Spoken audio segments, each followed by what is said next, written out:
pessoal, estão chegando aqui em Cocossi, começo na chegada da antiga cidade fantasma do Ceará. Há mais de 40 anos, Cocossi está assim. Hoje não é mais cidade.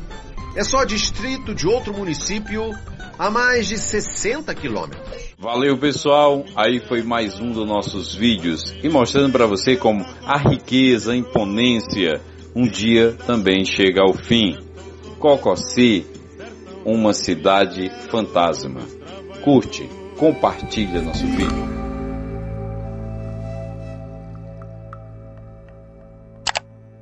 Esses áudios podem ser encontrados com muita facilidade na internet. Basta um clique no Google. São reportagens, documentários e registros de pessoas comuns interessadas em conhecer as ruínas da povoação abandonada. Mas durante muito tempo, um bocado de história do Cocossi ficou debaixo do tapete.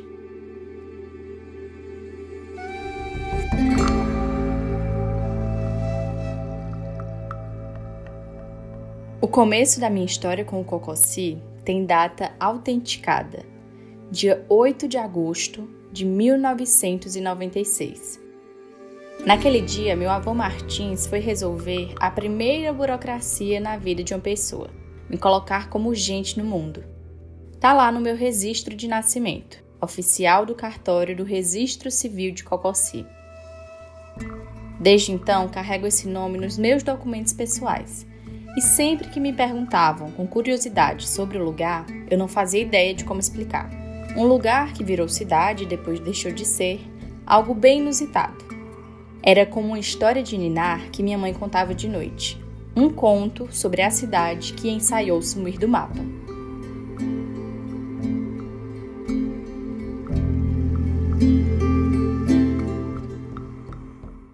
A cidade tinha sido amaldiçoada por um padre, por conta da família dos Feitosa, que era uma disputa entre eles.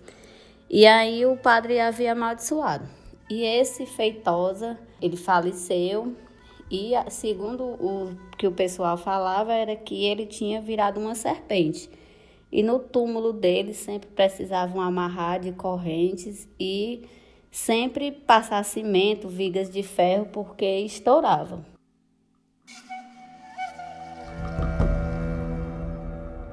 Essa é a versão que envolve o imaginário popular sobre o abandono da cidade. Mas depois de uns anos, percebi que as informações eram imprecisas e o tom era espetacularizado. Chamar o local de fantasma, mesmo sendo habitado por pessoas, soava sensacionalista e excludente. A sensação é que o assunto não acabava ali. Existia algo por trás. Foi nesse momento que começou a investigação. Eu sou Jaiane Rodrigues, nascida em Tauá, no Ceará, e esse é o podcast As Histórias Não Contadas do Cocossi. –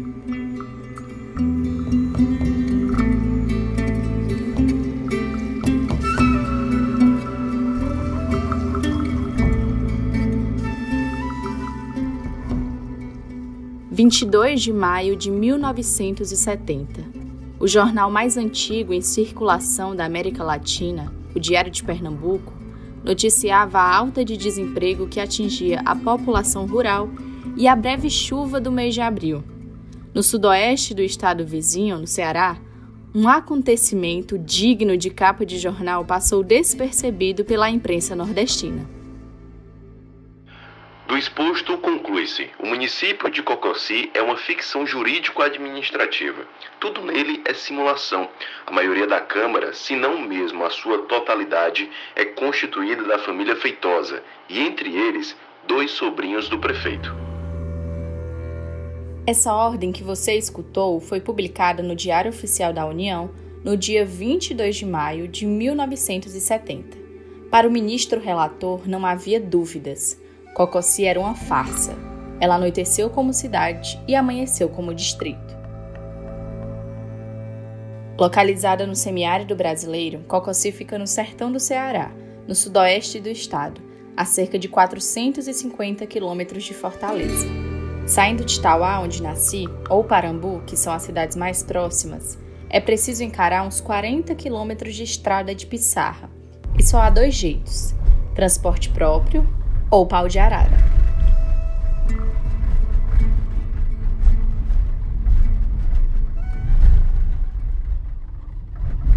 Regiane, falta quantos quilômetros para chegar lá? Vai chegar lá, Jana?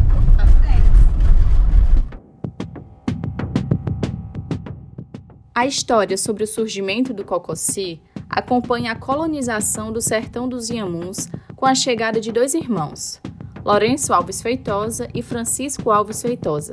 Eles saíram do interior de Pernambuco em direção ao Ceará em busca de novas terras.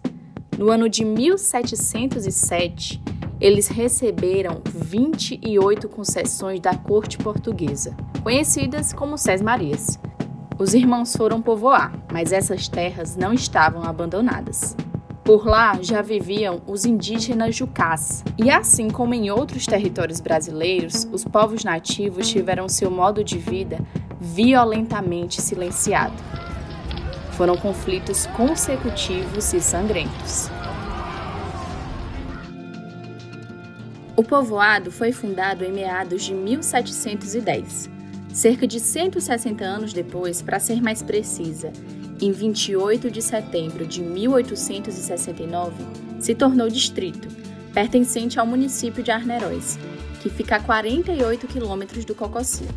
É importante lembrar que naquela época, as famílias enriqueciam com os corpos negros escravizados e torturados. O censo de 1872 registrou 2.149 pessoas escravizadas em Arneróis e São João do Príncipe, antigo nome da cidade de Itauá quando ainda era vila.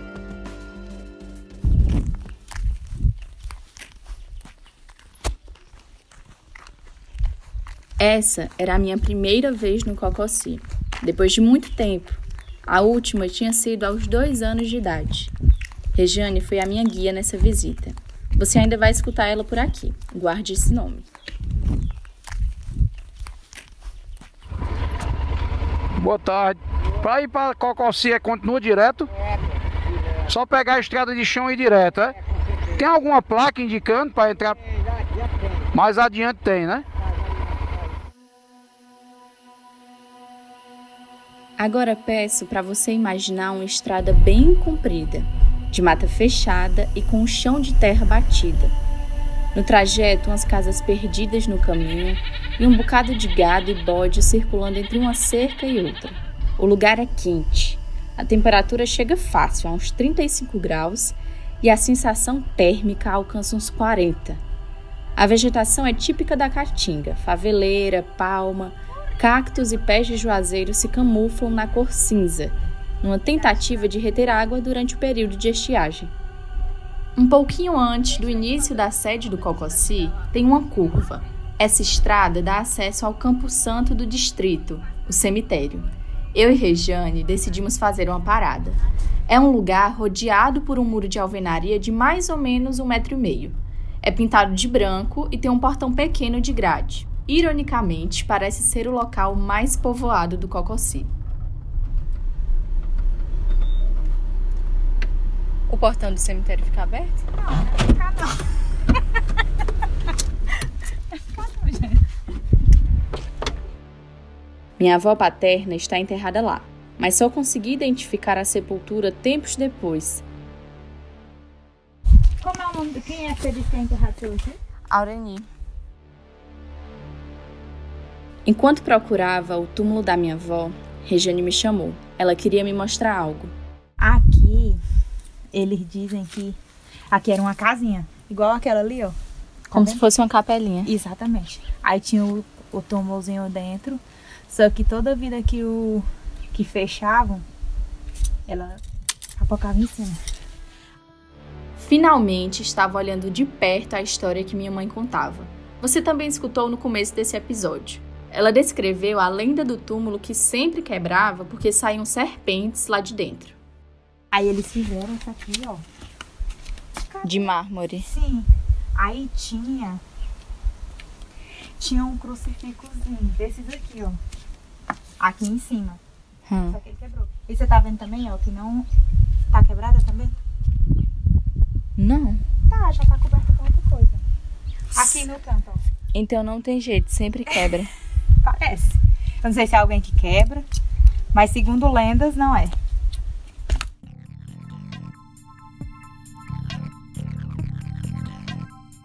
Regiane tentou falar algo lógico, do mundo real, apesar de não ter um fato que comprove essa informação.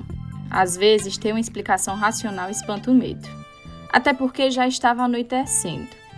E mesmo que eu não acredite na história, bom, nunca se sabe. Bora, né?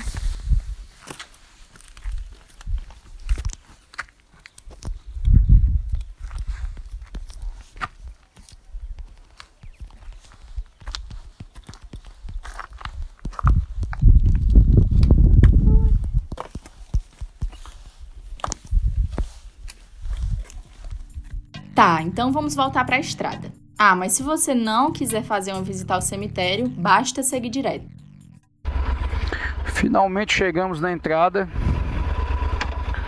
Vamos agora em direção a Cocossi. Agora você enxerga um trecho levemente curvado. Ali está uma pequena estrutura. Ao se aproximar, dá para visualizar com muito esforço o nome Posto Policial. Mais alguns passos e você está na Vila do Cocossi. Do lado esquerdo, a escola Eufrásio Alves Feitosa, de cor verde apagada, reformada há mais de 20 anos. O espaço tem 2 salas, 2 banheiros e uma cantina. Ao lado do colégio, uma construção inacabada, ainda por fazer a pintura e a cobertura. Foi feita para acolher os visitantes na época da festa da padroeira, que é realizada todos os anos no mês de novembro e dezembro. Mas a obra está paralisada por falta de recursos. Em seguida, a igreja, de estilo neocolonial, construída em 1740, e segue intacta. A cerca de 5 metros da capela, a casa em que Nilda vive, uma das únicas moradoras. No passado, o espaço era o cartório da cidade. Hoje, é como se fosse o ponto de apoio para quem visita Cocossi. Pessoas curiosas em conhecer o que restou do local que um dia foi cidade. A residência vizinha de Nilda é o casarão do Major Feitosa, onde também funcionava a prefeitura. Hoje apenas a fachada e algumas paredes persistem em pé. No centro do que podemos chamar de vilarejo, os resquícios de uma praça, agora sem bancos e visitantes. Em um dos lados resta apenas uma casa razoavelmente habitável, onde moram Ana e Antônio. No mais, apenas fachadas do hotel, da padaria, da bodega e até de um clube de festa, que deve ter testemunhado flertes e muito movimento. Segundo algumas pessoas, diz que aqui era local que fazia festa e chamavam o galo e a galinha. Como assim? Um frequentava homens, outro frequentava mulheres.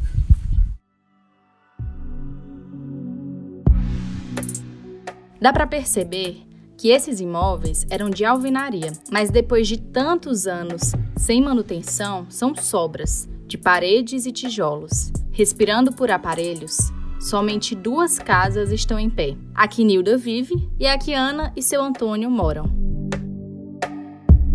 Cocossi é uma palavra de origem indígena. Em tradução livre seria lugar perto d'água.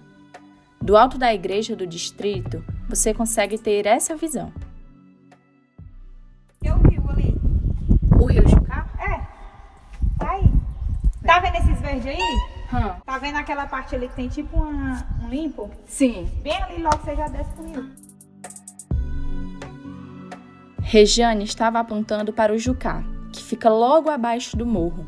Dava para ver a margem verde do rio, mas era período de estiagem, então foi fácil avistar o início e o fim das águas.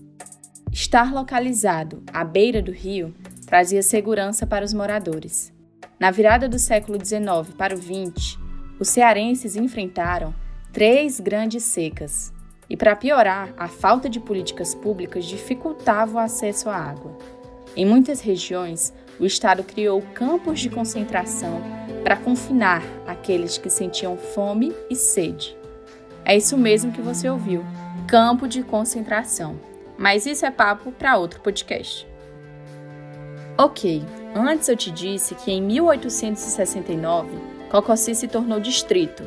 Agora pule para o ano de 1957, ou seja, 88 anos depois. No dia 24 de outubro, Cocossi se torna município, mas o motivo dessa mudança ainda é confuso. O que eu não consegui descobrir é como que uma reunião de pessoas numa fazenda se transforma em município. Essa dúvida é do Nestor Razente. Ele investigou o desaparecimento gradual do Cocossi no livro Povoações Abandonadas do Brasil, publicado em 2017. O que ele disse faz muito sentido. Como um aglomerado de fazendas da família Feitosa vira município? Mas calma, a gente vai entender. Todos os municípios, pequenos municípios da nossa região, eles são oriundos de formação de fazendas que foram concedidas sesmarias por cismeiros, né? Quando nós falamos de Cocossi a nível de município, nós não estamos falando da fazenda Cocossi, nós estamos falando de um pedaço de terra que abrange toda ali a parte beirando o Parambu e chega até lá na Serra Grande, contorna por trás e contorna toda a serra e vem próximo de Itauá e contorna chegando a Parambu. Então a gente está falando de uma área geográfica muito grande, né? Você escutou o historiador Paulo César. É dele a autoria do livro mais recente sobre a história do Cocossi, lançado em 2021. Se você que me ouve não é do Ceará, talvez não conheça essas cidades que ele citou. O Cocossi tem uma extensão territorial de 30 mil quilômetros quadrados, quase do tamanho de países como a Bélgica e o Haiti. Ficou mais fácil? Me surpreendeu dentro dessa pesquisa é descobrir que, na verdade, Cocossi nunca foi, por exemplo, um perímetro público, urbano, ou seja, que as terras pertencessem ao Estado, ao município em si. Era terra, propriedade privada, mas que foi elevada à categoria de município. Então, tinha aquela relação público-privada muito direta, né? Lembra daquela estrada em ruínas que eu descrevi no início do bloco? Era apenas a sede do município. A população estava distribuída em várias comunidades em toda essa área. Mas onde essa informação se conecta com a municipalização do Cocossi? Há uma suspeita. Pode ser que uma das hipóteses seja o caso do quantitativo de moradores na região. Segundo dados do censo de 1960, a cidade tinha 653 domicílios, sendo 182 habitações próprias. Outro dado revela a desigualdade social do período. Apenas 12 residências possuíam acesso à água, que poderia ser um poço ou nascente. Ao todo, 3.819 pessoas viviam na área correspondente ao Cocossi. Que nesse último período aí que chega no declínio e se acaba Cocossi, há um jogo político muito forte no Cocossi. O historiador Paulo César está falando da disputa por poder entre os feitosas. Funcionavam nos moldes do coronelismo. Ao todo, a população elegeu 3 prefeitos: Lourenço Alves Feitosa, em 1959, Leandro Custódio de Oliveira e Castro, em 1963, e Eufrásio Alves Feitosa, conhecido como Major Feitosa, no ano de 1967. Leandro governou Cocossi nos tempos áureos. É o único ex-prefeito vivo. Qual foi a época que o senhor governou por lá? 64 e 67. Era bom morar lá? Era bom. E Cocossi era uma cidade rica? Era rico, de gado e propriedade grande. E agora tudo ficou aonde? Ficou o Léo. Ficou na lembrança, né? Esse é um dos únicos arquivos públicos disponíveis em que a voz de um dos ex-prefeitos se materializa. Foi gravado há mais de 10 anos. Leandro faleceu em 2012 e está enterrado no cemitério do Cocossi. Voltando à disputa eleitoral. No derradeiro pleito, comandado pelo Major Feitosa, vale ressaltar um fato curioso. Ele pertencia à Arena, partido criado em 1965 para ser base da ditadura militar. Se a gente pensar rápido, poderia até imaginar que por esse motivo ele teria um apoio maior no governo federal, mas não foi o que aconteceu. A arena significa governo, é o braço político do militarismo. E, no entanto, ele não consegue fazer retroceder essa condição. A última eleição do Cocossi, em 1966, teve um diferencial que chama a atenção. Apenas 378 votos, 1 branco e 7 nulos, para uma população com aproximadamente 2.000 eleitores. A conta não fechava. Porque já nesse período havia um movimento político no Cocossi que fez com que grande parte do eleitorado transferisse seu título para Parambu. A partir daí, as coisas foram se definhando. As pessoas se sentiram uns desmotivados, outros talvez já não queriam mais morar no Cocossi, outros para Cocossi já não tinha mais interesse, outros, eu tenho prestígio, poder, dinheiro, minhas terras ficam aqui, mas eu vou para outro lugar, chega de ficar por aqui, sabe? Tudo isso somado, culminou no abandono do Cocossi. Foram cerca de 12 anos sendo cidade. Seu Luiz Quililiu era um dos moradores do Cocossi. Eu achei que foi se acabando, mas foi ligeiro. Foi ligeiro? Foi ligeiro, foi se acabando um pouquinho de cima. Esse é o trecho que consegui salvar da entrevista. Seu Luiz é figura importante nessa história. Viveu várias fases do Cocossi. Eu conversei com seu Luiz Quililiu uma única vez, em meados de janeiro de 2021. Meses depois, recebi a notícia do seu falecimento. Ele viveu 85 anos, foi vaqueiro, agricultor e confeccionou malas de couro para a elite da região. Sua companheira de vida era Laura. Juntos, criaram os 9 filhos. Seu Luiz fazia longas viagens partindo do Cocossi, e foram justamente essas horas prolongadas, montado em um cavalo, que comprometeu sua coluna durante a velhice. Mas para ele, essa marca representava os anos que se dedicou ao trabalho. Era conhecido pela memória aguçada. Respondia com rapidez qualquer pergunta relacionada ao passado. Seus últimos dias de vida foram no Juá, comunidade que integra a extensão territorial do Cocossi. Uma de suas netas herdou dele o dom de contar histórias. É Rejane. Lembra desse nome? Deixou um legado muito grande. Sim, porque sempre morou nessa região do Cocossi. Na verdade, ele nasceu e se criou muito próximo do Cocossi. O lugar que ele morou mais longe da sede do Cocossi foi no Juá, que eu acho que dá o quê? Uns 18 quilômetros. Sim. Então, ele sempre morou nas proximidades, né? Tudo dele era muito ligado àquela comunidade, então vivenciou muitas coisas. Momentos bons, momentos ruins, mas vivenciou muita coisa, né?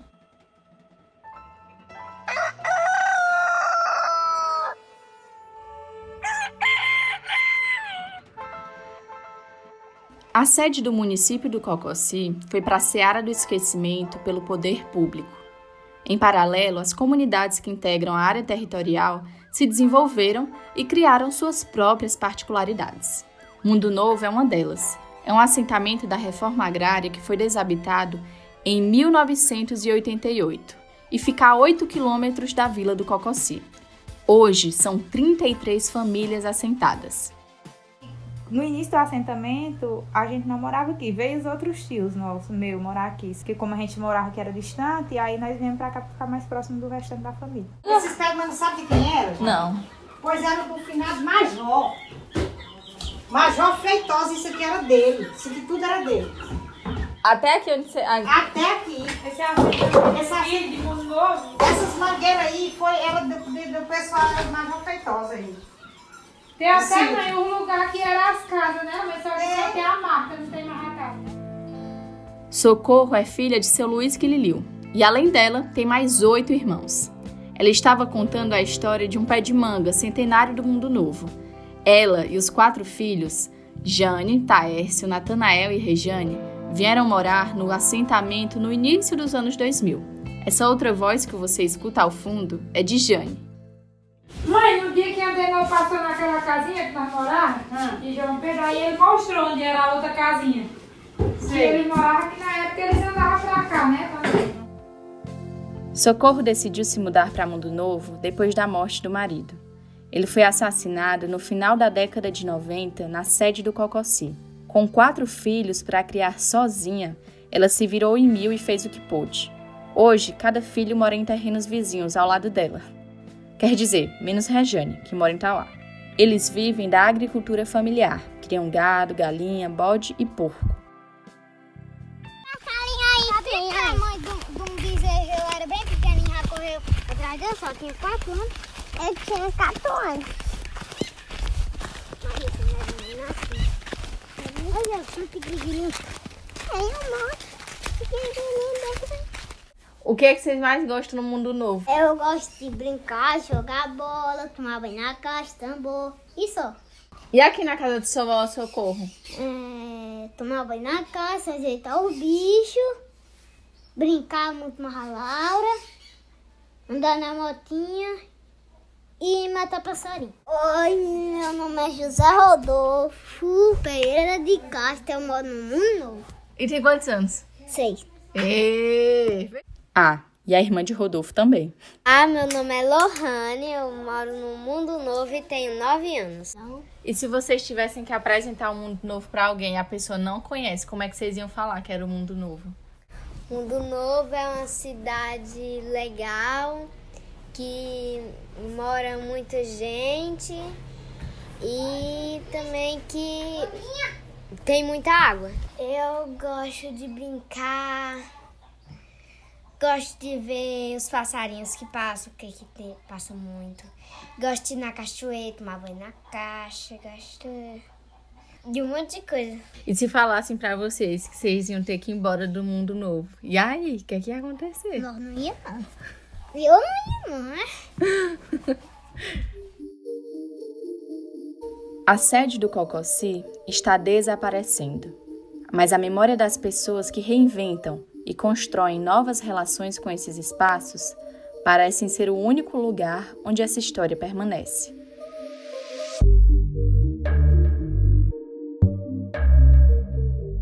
No próximo episódio do podcast As Histórias Não Contadas do Cocossi, você vai conhecer a vida de uma mulher em um lugar. Essa produção é resultado do trabalho de conclusão do curso de Jornalismo e Multimeios da Universidade do Estado da Bahia, Campus Juazeiro. Eu sou Jaiane Rodrigues, faço o roteiro e a produção deste trabalho, edição e mixagem de Pedro Miranda e orientação da professora Tereza Leonel.